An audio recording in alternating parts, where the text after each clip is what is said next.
Ito guys, napakasimple lang pala nito. Diyos ko, hindi ko talaga alam kasi hindi ko na itanong. Hinahanap ko yung handle. Nasaan yung handle? Yun. Nakita ko ito may hawakan, yung isa wala. Hindi ko alam kung anong gagawin ko. At saka paano gamitin. Yung hinila ko, ayan na. Hinihila lang pala.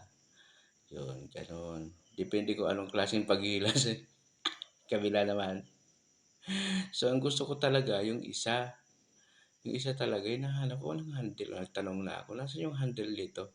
Yung pala nandun pala sa sa entrance. So, kukunin mo dun, ayan. So, ginabit ko na ngayon.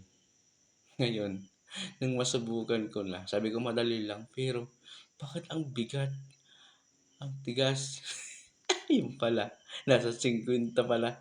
Nasa 30, 50 yung bigat. Kailangan pala adjustan sa ilalim. Ang ginawa ko, tinitingnan ko sa taas. In-adjust ko. Sabi ko, hindi naman naiikot. Pero, andun pala sa baba ang adjustment. Wala pala yun sa taas. Diyos ko, ginoo ko. Yan. Para hindi mapahiya, tuloy na lang tayo. Ayan. Kahit mabigat, sige, pilitin mo.